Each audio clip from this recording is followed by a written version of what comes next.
Para a reflexão desta quarta-feira, nesta noite de oração, vamos fazer a leitura do Salmo 1. Bem-aventurado o homem que não anda no conselho dos ímpios, não se detém no caminho dos pecadores, nem se assenta na roda dos escarnecedores. Antes, o seu prazer está na lei do Senhor, e na sua lei medita de dia e de noite. Ele é como a árvore plantada junto à corrente de águas, que no devido tempo dá o seu fruto, e cuja folhagem não murcha. E tudo quanto ele faz será bem-sucedido. Os ímpios não são assim, são porém como a palha que o vento dispersa. Por isso os perversos não prevalecerão no juízo, nem os pecadores na congregação dos justos. Pois o Senhor conhece o caminho dos justos, mas o caminho dos ímpios perecerá. Para os nossos momentos de oração e reflexão das quartas-feiras, nós estaremos estudando alguns salmos. A partir deste primeiro salmo, que é também conhecido como a porta de entrada, como aquele que dá acesso à reunião dos que temem a Deus, ou seja, daqueles que querem encontrar o caminho de justiça. Nós vivemos em tempos difíceis, onde muitas vezes somos assaltados pelo medo, como nestas últimas semanas. Na verdade, os últimos meses o mundo já tem acompanhado este medo, provocado hoje pelo coronavírus. Daqui mais alguns dias o medo se intensifica pelos problemas econômicos, com os desempregos, com os problemas que esta situação colocará ainda para muitas pessoas. E este é apenas um aspecto daquilo que envolve o mundo como um todo. A palavra de Deus, o livro de Salmos, como esta coleção de orações, são uma ferramenta importante se nós queremos dedicar o tempo de preocupação, até mesmo de aflição e angústia para alguns, para a oração. Por isso nós queremos convidar você, para que nas quartas-feiras possamos fazer a leitura dessas orações, aprender a orar com os profetas, aprender a orar com o rei Davi, aprender a orar com Moisés, aquele que Deus falou face a face.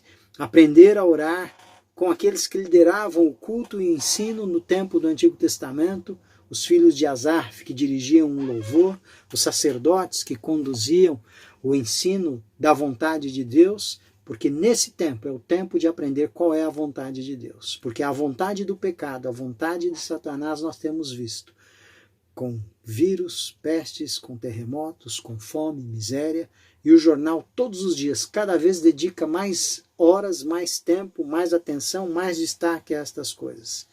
Nós queremos dar o destaque à oração. Nesses momentos de aflição e também nos momentos de alegria, como nós podemos nos dirigir a Deus? A palavra de Deus, em toda a sua totalidade, é Deus falando conosco. Mas o livro de Salmos é uma seção à parte da Bíblia, da palavra de Deus, porque ela mostra como nós falamos com Deus e Deus nos ouve. Nós temos louvores, nós temos gritos de desespero, nós temos pedidos de vingança, nós temos gratidão, nós temos súplicas por perdão, por reconciliação, de arrependimento. Nós temos, acima de tudo, pessoas que estão abrindo o coração a Deus, rasgando a sua alma. E literalmente, como o livro Caminho a Cristo nos lembra, abrindo o coração a Deus como um verdadeiro amigo. E nós queremos também ter esta oportunidade de abrir o nosso coração. Não ter apenas os olhos, os ouvidos abertos àquilo que está acontecendo ao nosso redor, mas abrir o nosso coração diante de Deus. Colocar diante dele aquilo que nos preocupa, aquilo que nos aflige. O primeiro salmo é um convite para isso. Passar por essa porta de entrada do livro de Salmos, que é uma coleção de 150 orações, 150 cânticos, louvores, petições de grande alegria e de grande pesar. É a oportunidade que nós temos também de adentrar nesta reunião. Uma reunião onde aquele que nos ouvirá é o próprio Deus. Por isso nós temos aqui esta linda composição. É uma composição poética. Como abertura, a primeira palavra que é traduzida nesta versão por bem-aventurado, mas que pode ser traduzido, na verdade, por feliz. Este texto não está falando sobre bênção propriamente dito, no sentido de ser abençoado com esta palavra, mas sim como aquela pessoa que é feliz. Aonde está a felicidade? Como Deus torna feliz a vida daquele que busca o caminho da justiça. E ele faz isso de uma maneira muito sábia, concisa, mas muito esclarecedora, contrapondo os dois caminhos. Como Jesus já havia feito no Evangelho, há dois caminhos. Um que leva à vida eterna, um caminho estreito, difícil, e um caminho largo, espaçoso, mas que leva à morte e à destruição. E aqui então ele faz esse contraste. E ele começa falando sobre feliz aquela pessoa, aquele que não para no caminho da impiedade, no caminho do mal. E ele usa 3 termos para isso. Ele é como se fosse uma progressão, como o pecado faz. Inicialmente, a pessoa fica um pouco assustada, depois ela se acostuma, e se dá abertura a isso, ela passa a viver em pecado, conviver com o pecado, aceitar o pecado como uma forma normal de vida. Neste salmo, ele aparece falando sobre andar no conselho dos ímpios. Essa palavra conselho também pode ser traduzida por, é sinônimo da frase seguinte, que é caminho. Andar no conselho dos ímpios é o primeiro passo. Então, no caso do justo, ele não anda nesse conselho, ele não dá ouvidos a esse conselho. Hoje nós estamos ouvindo muitas coisas, algumas coisas importantes sobre a prevenção, sobre o cuidado, sobre a higiene, sobre evitar a contaminação, sobre cuidar do sistema imunológico. Estamos ouvindo coisas também que assustam, como a contaminação processa-se rapidamente, como também estamos ouvindo muitos absurdos. Aquele que teme a Deus não dá ouvidos ao conselho dos ímpios. A palavra ímpio, pecador, escarnecedor, tem a ver com aquela pessoa que deseja criar confusão numa sociedade, que preocupa apenas consigo mesmo, e para isso ele cria tumulto no meio das pessoas e daqueles que convivem bem. E vai nesse progresso de profundidade do mal. Os ímpios, os pecadores e finalmente os escarnecedores, que é o pior estágio, assentar-se na roda dos escarnecedores. Na tradução chamada A Mensagem, interessante, diz ali que ele não para, ele não se detém, não se assenta, não se acomoda no caminho daqueles que são contra Deus. E essa palavra escarnecedor tem essa ideia de um pecado aberto, de uma rebelião direta contra Deus, da pessoa que fez do errado o certo e defende essa posição errada como sendo certo, que menospreza os outros, cheia de presunção, ela ridiculariza, ela humilha, ela despreza aqueles que buscam um caminho diferente do seu. E nós temos visto isso também em todos os momentos. Mas nós não podemos parar nesse caminho. Nós não podemos fazer parte dos escarnecedores ou dos zombadores, principalmente daqueles que zombam da fé das pessoas. Não podemos também nos deter. A palavra deter-se aqui é a mesma palavra que pode ser traduzida como levantar-se. Levantar-se no sentido de tomar uma posição. É a mesma palavra que aparece lá no livro de Daniel. Nós estamos estudando o livro de Daniel esta semana, o capítulo 12 diz: Miguel se levantou. É a mesma palavra que é utilizada, se levantar para tomar uma posição. E aqui então diz que quem busca o caminho da justiça não se levanta, não se coloca no caminho dos pecadores. Não faz esta escolha. O pecado na vida daquele que busca a justiça, depois que ele conhece a Cristo, é um acidente de percurso. Nunca deve ser uma escolha que ele faz do próprio coração. Então, dentro desse propósito, o Salmo apresenta primeiro o contraste, o que devemos evitar, o que devemos dedestar, do que devemos correr, de onde devemos fugir. Como José, que fugiu mesmo deixando a sua capa nas mãos da esposa de Potifar, mas ele preferiu fugir do pecado e do mal. Este é o caminho que nós devemos buscar hoje.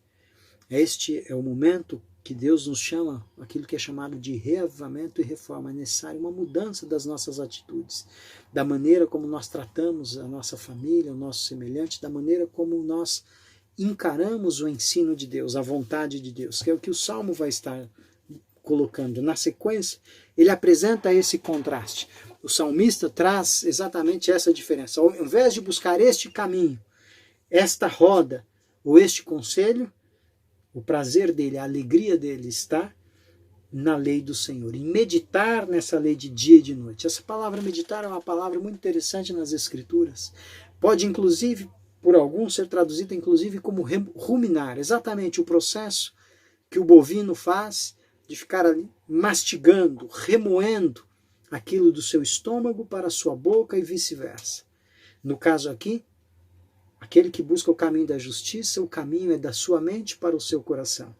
A leitura da palavra de Deus traz para a nossa mente, desperta a nossa consciência para o ensino, para a vontade de Deus. Agora, ruminar, meditar, refletir, pensar nisso. Em algumas outras traduções diz murmurar isso, ou seja, repetir essas palavras. É permitir que aquilo que entrou na nossa mente chegue também ao nosso coração. E o momento que nós vivemos é este, é um apelo para que o nosso coração receba a vontade de Deus, receba a palavra de Deus. A lei de Deus aqui não é uma referência a um único mandamento, apenas aos 10 mandamentos. É o termo que é utilizado para o ensino de Deus, para aprender a vontade de Deus. Uma referência que se repete inúmeras vezes nas Escrituras, no Antigo e no Novo Testamento, aos livros que Moisés escreveu, inspirado por Deus, chamado por nós hoje o Pentateuco, a Torá, os 5 primeiros livros da Bíblia, onde nós temos ali, primeiro, a história da salvação, Deus libertando o mundo do pecado. Depois da criação, que o pecado começou, ele liberta Noé, ele procura e acha Noé, homem reto, justo, como diz aqui o Salmo, e ele é liberto da destruição. Depois ele faz o mesmo processo e encontra Abraão. E através de Abraão ele quer abençoar o mundo todo, é a promessa que ele faz. Em ti serão abençoadas todas as famílias da terra. E assim então há esse processo de libertação, de salvação e de bênção. E o marco principal desse processo de salvação, de libertação, é quando o povo hebreu é tirado então do Egito e levado para a terra prometida, protegido por Deus. É esse processo que está aqui nos sendo ensinado. Nós devemos sair do caminho dos escarnecedores, ou dos pecadores, ou dos ímpios, não ouvir os seus conselhos, não nos assentarmos com aqueles que ridicularizam a fé, a Deus e o temor a Deus. Mas é tempo de meditar, refletir de dia e de noite. São importantes as orientações de prevenção com relação ao corona, os cuidados para a sociedade, mas não devemos dia e noite ficar ouvindo isto e deixar de lado aquilo que é a palavra de Deus. O convite para nós hoje é meditar na palavra de Deus de dia e de noite. Ela que é pão para a nossa alma, que está com fome. Ela que é água viva para alimentar e saciar a sede, para trazer refrigério ao nosso coração. Ela, a palavra de Deus, que é também alívio para aquele que está doente. A palavra de Deus, que é conforto para aquele que está aflito. A palavra de Deus, que é libertação para aquele que está preso. A palavra de Deus, que é cura para aquele que está doente. A palavra de Deus é nela que nós devemos meditar, refletir, pensar. E o nosso prazer, aqui diz, aquele que busca o caminho da justiça, a alegria nele, o prazer. Não é apenas um dever, não é uma obrigação, ele tem a alegria. A vida dele agora é moldada por essa palavra. Aquilo que está na mente e no coração é aquilo que se reproduz no dia a dia. A maneira dele falar, a maneira do justo agir, a maneira daquela que teme a Deus ao educar os filhos, ao preparar a comida, ao tratar dos negócios. Até mesmo a maneira de agir em um momento de quarentena, de reclusão em casa, ao invés de estar arrancando os cabelos, desesperado ou desesperada, a nossa forma de agir, a nossa conduta é moldada pela vontade e pelo ensino de Deus. Porque aí está a nossa alegria, aí está o nosso prazer. E agora, para tornar esse conhecimento claro, ele usa uma metáfora, ele traz um ensino muito bonito, presente em toda a Escritura e no Oriente Médio. Que essa pessoa que busca o caminho da justiça é como a árvore plantada junto a correntes de águas. Uma árvore cujas folhas não caem, e no tempo certo ela dá os seus frutos. Pela linguagem que é utilizada aqui, é uma referência a árvore da vida plantada no jardim do Éden. Há uma referência à árvore da vida que será replantada, e a palavra que pode ser traduzida por isso, a palavra plantada, pode ser também transplantada, lá no Apocalipse, quando fala da árvore que dá o seu fruto todo mês, seja na época certa que Deus estabeleceu, e cujas as folhas serão um remédio para curar as nações. É muito interessante que esta linguagem da água, do rio da vida, a árvore, é utilizada aqui para o caminho do justo. Ou seja, aquele que busca o caminho de Cristo, aquele que foi justificado por Cristo, aquele que buscou o perdão de Deus, mesmo num momento de deserto. Esse texto aparece algo similar também no livro de Jeremias. E lá é dito que este justo é como a árvore plantada junto à corrente de águas, que mesmo no tempo seco as suas folhas não murcham e ele dá o seu fruto. Nem a angústia, nem o sofrimento, nem a sequidão do deserto, da vida, da falta de esperança, é capaz de abater a fé e a esperança daquele que tem o temor de Deus. Ainda assim as suas folhas são verdejantes e ele dá o fruto. Ou seja, ele já entrou no caminho da eternidade. Ele já começou a caminhar no caminho que Deus preparou para os seus filhos. Ele já desfruta desse caminhar. Os seus frutos revelam isso. Como lá em Gálatas o apóstolo Paulo, o fruto do Espírito. E assim então a vida revela o amor, a alegria, a paz, a longanimidade, a bondade, a fidelidade, a mansidão, o domínio próprio. Volto a dizer, em momentos de prova, de dificuldade, que todos passam, mas que agora, de uma maneira coletiva, o mundo todo está passando. Nós somos desafiados a ter as nossas raízes no terreno, seguro, banhado pelas águas da vida que é Cristo Jesus. As águas aqui, as correntes de água, são um paralelo com a lei do Senhor, com o ensino do Senhor, com a palavra de Deus. E Jesus é a palavra viva, a palavra encarnada. O Verbo encarnou-se, habitou entre nós. Então, regados pelas águas vivas de Cristo Jesus, nós nos manteremos firmes nos tempos de angústia e de prova. É isso que o salmista está dizendo. A nossa vida ainda vai produzir fruto, mesmo em casa, em quarentena, sem poder sair, sem poder visitar as pessoas. Nós podemos produzir frutos de justiça. Podemos ligar, podemos orar, podemos aprender mais, podemos cuidar da nossa saúde melhor, preparando uma alimentação melhor, sem correria. Há tantos frutos que podem ser produzidos. Como Isaías também nos lembra, né? Nesse tempo de aflição é tempo de entrar, fechar a porta da casa.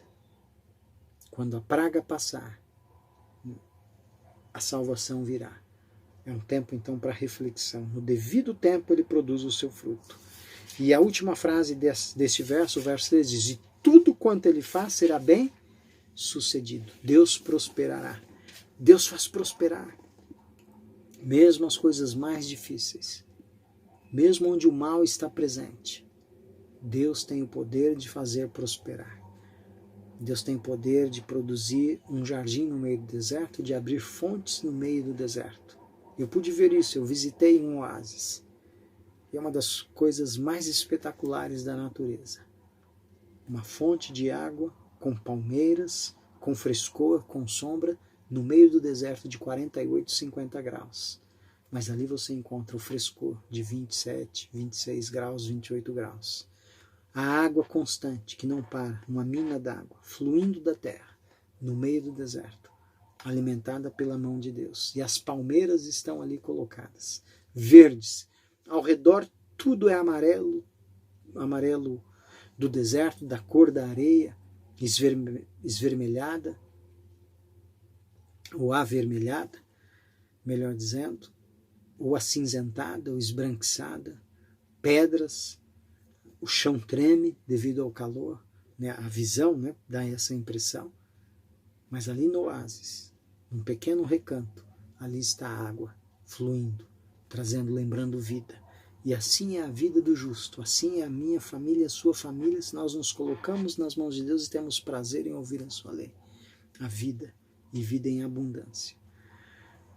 Ele volta agora a fazer o contraste no verso 4.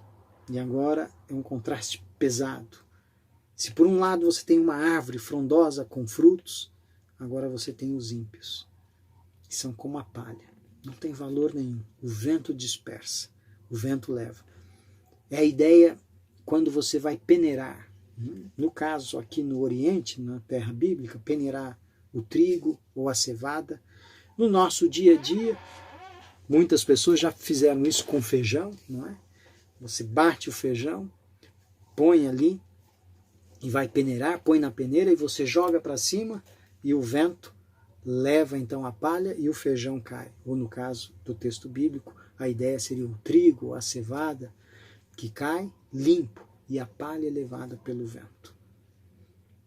Aquele que parece muitas vezes prosperar no caminho do mal. E a Bíblia é repleta disso. Nós perguntamos por que tanto mal? Por que tanto sofrimento? Por que aquele que busca fazer o bem sofre tantas vezes? A palha será levada pelo vento. O próprio sopro de Deus vai eliminar aquilo que é mal. Tudo aquilo que Satanás plantou, o joio, vai virar palha. Inclusive na nossa vida. Mas nós precisamos nos colocar na peneira de Deus. Permitir que Ele peneire a nossa vida.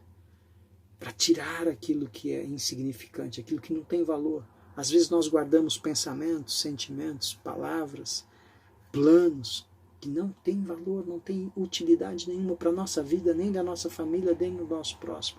É só uma vaidade, é só um desejo pessoal, é só uma mágoa, um ressentimento. É só um pensamento egoísta pensando em ser o melhor ou o maior. Não, isso é palha, vamos deixar isso de lado. E no versos 5 e 6, o contraste volta agora entre o justo e o injusto. Os perversos não prevalecerão no juízo. Podem prosperar hoje os atos de impiedade, de maldade, as loucuras podem parecer trazer destaque, mas diante do juízo, eles não terão defesa. Eles não poderão permanecer. O Salmo começa dizendo que o justo não para no caminho do ímpio. E agora aqui diz que o ímpio não pode parar no conselho do justo, ou seja, no juízo. Nem os pecadores podem estar reunidos junto com os justos. É o que diz aí o verso 5. Lá diz o justo, apresenta no singular uma pessoa. Ela não pode parar, se deter no caminho dos pecadores. Aqui os pecadores não terão lugar na reunião dos justos. Aqui a ideia de um tribunal reunido, como nas cidades havia, na porta da cidade, o juiz se assentava, as testemunhas vinham, trazia ali uma acusação. Não há defesa para aquele que pratica o mal. Não há defesa para a existência do mal. Não há justificativa para o mal que acontece em nosso mundo. E ele não poderá permanecer diante do juízo de Deus. Deus reunirá os seus anjos, Deus reunirá os seus filhos e convida a humanidade para fazer parte desta reunião. E ali o mal não terá voz, não poderá mais se manifestar. E o verso 6 diz: pois o Senhor conhece o caminho dos justos, mas o caminho dos ímpios perecerá. Deus conhece o seu caminho, Deus conhece o meu caminho. Deus conhece o seu nome, o meu nome, conhece o seu endereço. Deus sabe as angústias que você vive hoje, que viveu ontem, pelas aflições que você passou e tem passado. Deus conhece. A palavra conhecer na Bíblia tem um significado muito forte. É uma relação íntima. Muitas vezes é usado como sinônimo da relação entre o homem e a mulher no casamento. É uma união indissolúvel. Deus está presente conosco.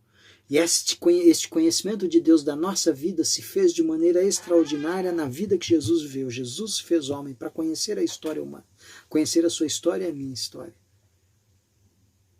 Hoje o coronavírus traz o sério problema da respiração. A pessoa fica asfixiada, os pulmões são afetados. Na própria tentativa do corpo de defender as células de imunização, células brancas, chamadas ali para combater o vírus, vêm em grande quantidade e acabam afetando o tecido do pulmão e pode levar a um estado gravíssimo, até mesmo a morte, pela incapacidade de respirar. Por isso as máquinas de oxigênio, esses respiradores são tão importantes, nós temos ouvido isso no noticiário. Jesus Cristo sabe o que é ficar sem ar. A posição de um crucificado ali na cruz do Calvário faz com que a pessoa asfixie. O ar começa a faltar. O sangue que vai minando e a pessoa começa a ficar ofegante. Mas não é apenas a dor física. Jesus conhece o que é faltar o ar, faltar a vida, quando o pecado oprime, quando o mal nos atinge, ou pela injustiça que nós sofremos, ou pela injustiça que nós praticamos, de uma consciência culpada, que sofre agonizante, sem saber se há perdão ou não. E aqui ele diz: sim, há perdão. O caminho dos justos é conhecido por Deus. Cada passo, seja dentro de uma UTI no hospital, seja em casa, agora enclausurado, em quarentena, sem poder ir nem para a esquina, Deus conhece a sua vida e conhece a minha vida. E como Deus conhece e tem a nossa vida nas mãos dele, ele deseja nos levar para a eternidade. É isso que o Salmo está dizendo. Por isso ele compara com a árvore plantada junto ao rio. E podemos ir além naquilo que nós mencionamos, o rio da vida, a árvore da vida, ou seja, está na presença de Deus, no lar eterno de Deus. E é aí que ele deseja plantar, nos transplantar do pecado para a justiça, do mundo de pecado para o mundo renovado e restaurado por ele. Mas o caminho dos ímpios perecerá. Não poderá continuar esse caminho. O caminho do justo é de felicidade.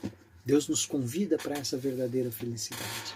Deus nos chama para viver esta felicidade. Aquele que se ocupa com a lei do Senhor, o Senhor se ocupará do seu destino. Você não quer que Deus se ocupe do seu destino?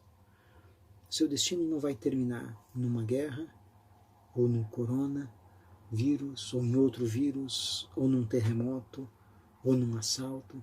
A vida daquele que teme ao Senhor está nas mãos de Deus, e Deus se ocupará do seu destino. Quero convidar você nesse momento para orar. Nós vamos orar e pedir que o Senhor abra o caminho da justiça para nós, porque no final são apenas 2 caminhos. E nesse momento final nós temos que tomar a decisão. O perverso é uma ameaça à vida, à vida dos outros, ele se identifica com a morte e o caminho dele vai perecer. Os caminhos ficam claros e nós hoje estamos no momento mais do que nunca de tomar a decisão certa, de ir na contramão da populaça, da multidão e escolher o ensino de Jesus, a palavra de Deus, a história da salvação que produz uma vida de justiça. Vamos orar. Santo e eterno Deus, nós tomamos em tuas mãos, tomamos nas nossas mãos a tua palavra e queremos que ela encontre lugar em nosso coração. Nós colocamos a nossa vida em tuas mãos, porque se nós nos ocuparmos da tua palavra, de aprender, de meditar nela, o Senhor se ocupará da nossa vida. O Senhor enviará os teus anjos para nos protegerem. O Senhor enviará os teus anjos para guardar, se necessário for, a sepultura daqueles que descansaram no Senhor. Mas o Senhor é fiel, o Senhor não dorme, o Senhor não cochila, olhando, porque o Senhor conhece a nossa vida e nós queremos, nesse momento, colocar a nossa vida, a nossa família, a vida da nossa comunidade, dos nossos vizinhos, do nosso país, das autoridades que estão em dúvida quais decisões, há palavras contraditórias, mas queremos colocar em tuas mãos. Que o Senhor olhe por nós, não apenas para este momento, não apenas para nos livrar da contaminação de um vírus, mas para nos livrar de tudo aquilo que contamina a mente, o coração, tudo aquilo que está envolvido com o pecado. Que o Senhor nos dê a salvação nesta noite, que o Senhor nos dê a certeza que na oração estamos falando com o Senhor e o Senhor está nos ouvindo. Nós o fazemos pelo verbo de Deus, o nosso Salvador e Senhor. Amém. Uma boa noite, um bom descanso com a graça de Deus.